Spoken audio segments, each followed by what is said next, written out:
الحمد لله رب العالمين والصلاة والسلام على أشرف الأنبياء والمرسلين أما بعد فأعوذ بالله من الشيطان الرجيم من همزه ونفخه ونفثه بسم الله الرحمن الرحيم رب اشرح لي صدري ويسر لي أمري واحلل عقدة من لساني يفقه قولي اللهم انفعنا بما علمتنا وعلمنا ما ينفعنا وزدنا علما فبشر عبادي الذين يستمعون القول فيتبعون أحسنه أولئك الذين هداهم الله وأولئك هم أولو الألباب أعوذ بالله من الشيطان الرجيم بسم الله الرحمن الرحيم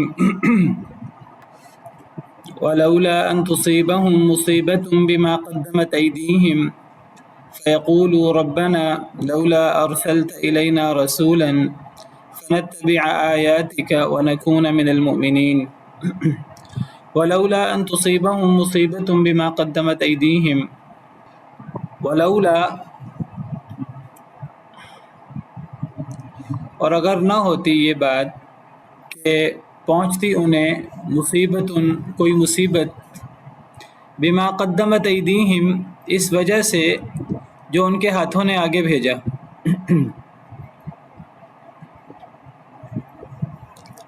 فیقولو تو وہ کہتے ربنا اے ہمارے رب لولا ارسلت الینا رسولا کیوں نہیں آپ نے بھیجا ہماری طرف کوئی رسول فنتبع آیاتک تو ہم پیروی کر لیتے آپ کی آیتوں کی ونکون من المؤمنین اور ہم ہو جاتے ایمان والوں میں سے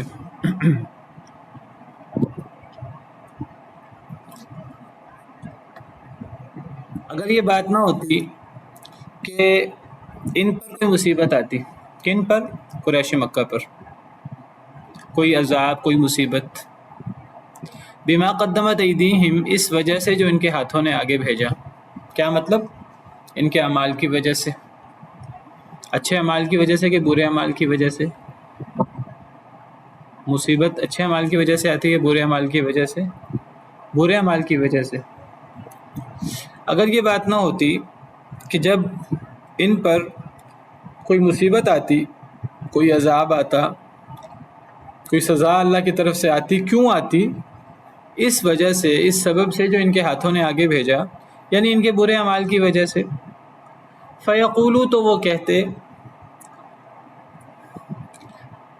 یہ لوگ کہتے ربنا لولا ارسلت الینا رسولا کہ اے ہمارے رب کیوں نہیں آپ نے بھیجا ہماری طرف کوئی رسول فنتبع آیاتک تو ہم پیروی کر لیتے آپ کی آیتوں کی ونکون من المؤمنین اور ہم ہو جاتے ایمان لانے والوں میں سے.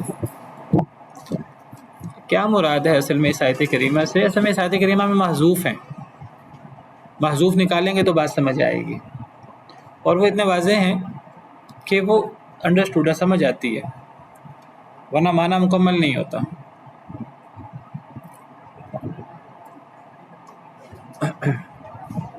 یعنی گویا کہ اللہ تعالیٰ یہ فرما رہے ہیں، آپ میں سے کوئی اس کا معنی کرے گا اس آیت کریمہ سے مراد کیا ہے؟ کیا مراد ہے اس سے؟ اگر یہ بات نہ ہوتی کہ ان پر ان کے اعمال کی وجہ سے کوئی مصیبت آتی تو پھر یہ کہتے کہ اے اللہ آپ نے ہماری طرف کوئی رسول نہ بھیجا، اگر آپ ہماری طرف کوئی رسول بھیج دیتے تو ہم آپ کی آیتوں کی پیروی بھی کر لیتے اور ہم ایمان والوں میں سے بھی ہو جاتے. مطلب کیا ہے اس آیت کریمہ کا؟ مفہوم کیا ہے؟ کیا سمجھ آتی ہے؟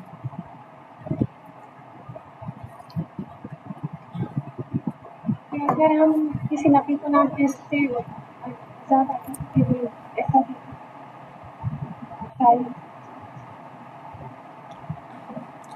اصل میں اس آیت کریمہ سے مراد یہ ہے کہ اللہ تعالیٰ فرماتے ہیں کہ ہم نے نبی کریم صلی اللہ علیہ وسلم کو کیوں بھیجا ہے قریش مکہ پر، ان پر ہم نے قرآن کتاب کیوں نازل کی ہے.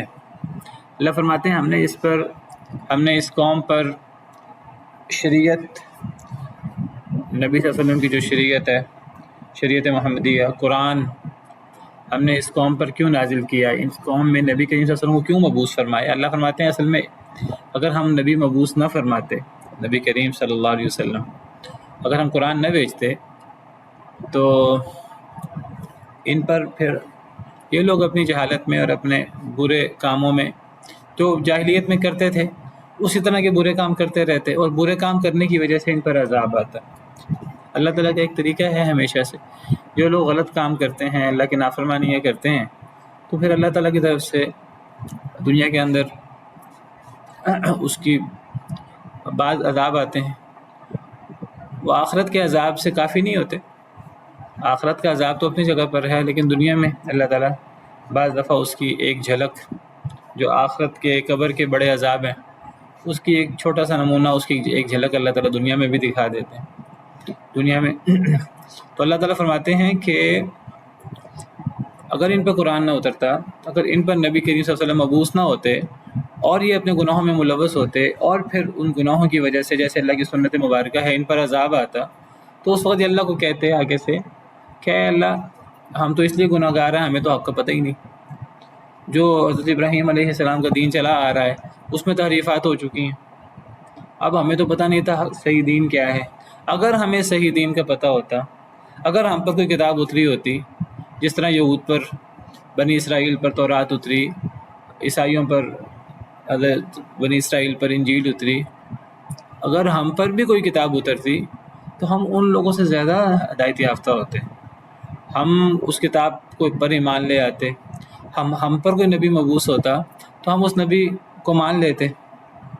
تو انہوں نے یہ عذر پیش کرنا تھا، تو اللہ تعالیٰ کہتے ہیں میں نے یہ عذر، گویا کہ اس میں محذوف ہے کہ اصل میں اللہ نے نبی صلی اللہ علیہ وسلم کو کیوں مبعوث فرمایا، یہ اللہ نے احسان عظیم کیوں کیا ان پر اللہ نے قرآن جیسی کتاب کیوں بھیجی، ان کا یہ عذر ختم کرنے کے لیے۔ اور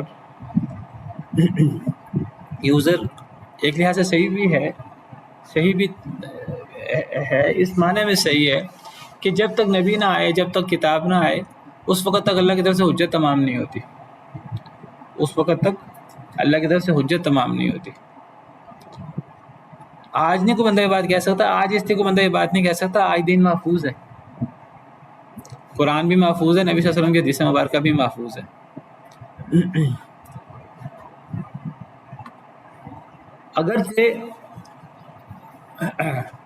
اگر اللہ کسی قوم پر عذاب بھیجے، اللہ کو تو پتہ ہے اگر اس قوم پر میں کتاب نازل کرتا، نبی بھیجتا، تو اس قوم کا کیا آگے سے رویہ ہوتا، کیا ان کا آگے سے رسپانس ہوتا، اللہ کو تو پہلے ہی پتہ ہے، اللہ کے علم غیب میں پہلے سے موجود ہے، لیکن اصل میں اللہ تعالیٰ اس کو ثابت بھی تو کرتے ہیں لوگوں کے سامنے۔ اصل میں اس قسم کے دعوے تو بہت سے لوگ کرتے ہیں، یہ اگر ہم پر کتاب اترتی، ہم بھی کاش کہ ہم صحابہ کے دور میں پیدا ہوئے ہوتے، کہنے والے کہتے ہیں اگر ہم پر کتاب اتری ہوتی تو ہم پھر ان جیسا عمل کر کے دکھاتے۔ دعوے کرنے والے تو بہت سے ہیں، وہ تو پھر پتہ تو تب لگتا ہے جب پھر اس قسم کی آزمائش آتی ہے۔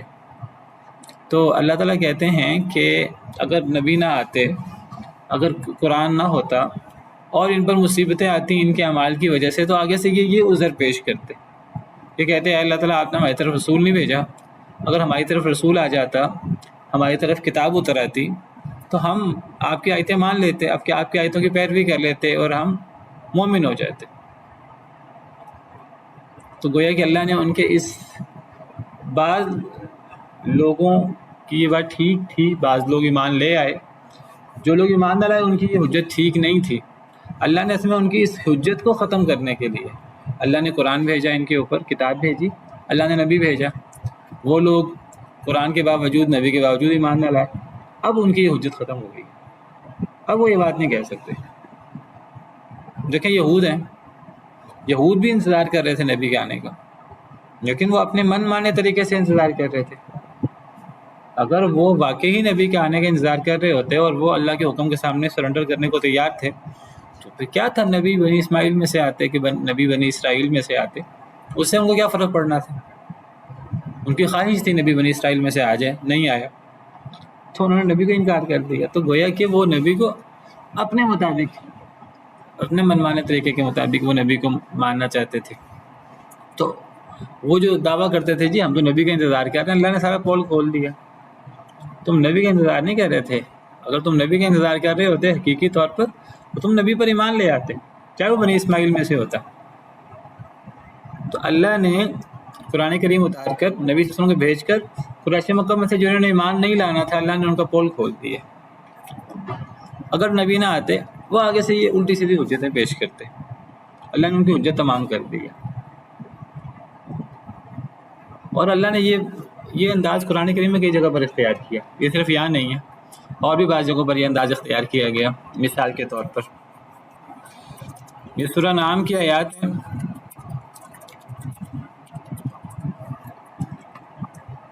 اللہ تعالیٰ فرماتے ہیں وَهَذَا كِتَابٌ أَنزَلْنَاهُ مُبَارَكٌ، سورہ نعام آیت نمبر 155 ہے۔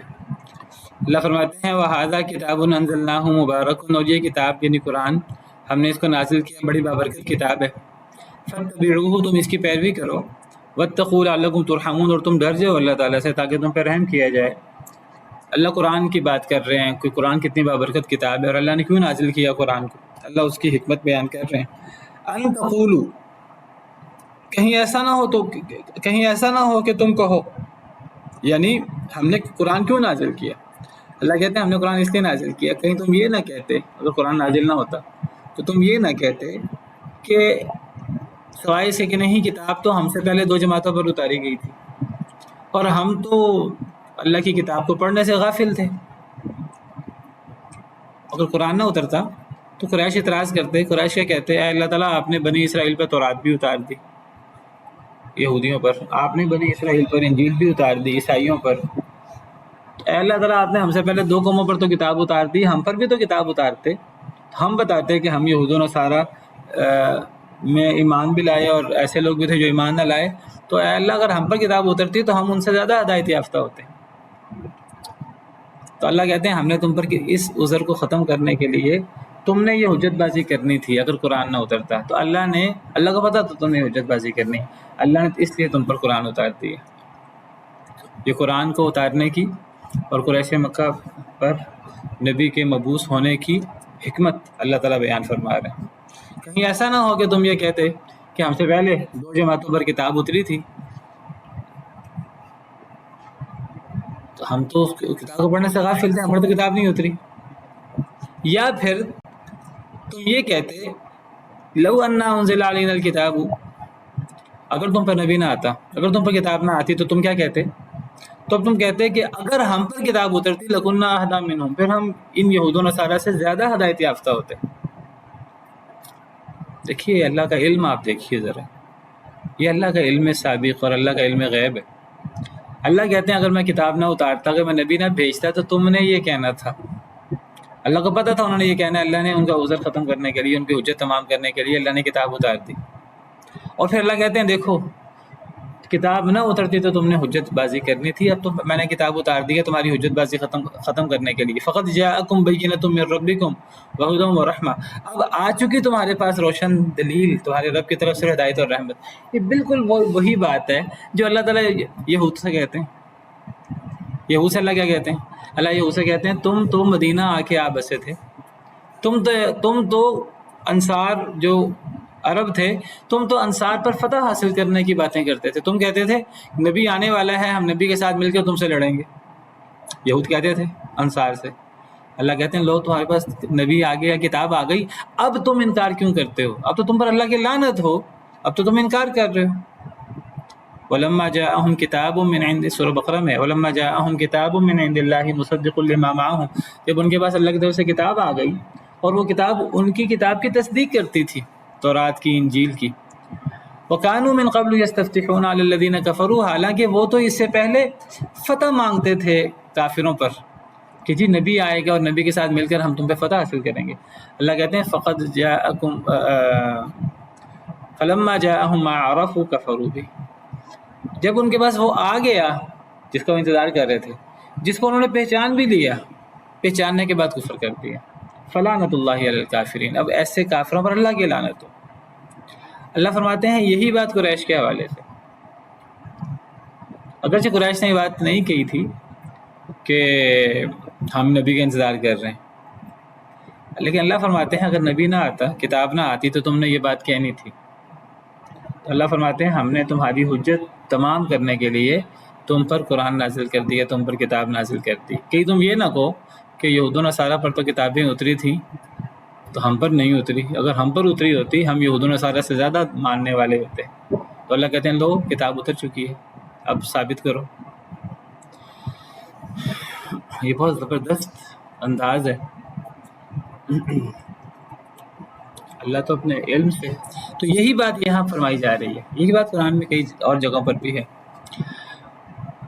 تو اللہ فرماتے ہیں کہ اگر یہ بات نہ ہوتی کہ اگر ان پر کوئی مصیبت اترتی اس وجہ سے جو ان کے ہاتھوں نے آگے بھیجا. اب یہاں سے ایک نقطہ اور بھی ثابت ہوتا ہے اس آیت کریمہ سے, انسان پر جو مصیبت اترتی ہے انسان کے اپنے اعمال کی کمائی ہوتی ہے. یہ ایک نقطہ یاد رکھیے ہمیشہ. دیکھیے اس آیت سے بھی یہ ثابت ہے, اگر یہ بات نہ ہوتی کہ ان پر کوئی مصیبت اترتی, کیوں مصیبت اترتی؟ اس وجہ سے جو ان کے ہاتھوں نے آگے بھیجا. پتہ لگا مصیبت ہمیشہ ہماری ہاتھوں کی کمائی سے آتی ہے. اور یہ بات صرف یہاں نہیں ہے, یہ بات قرآن کریم میں اور بھی کئی جگہوں پر ہے.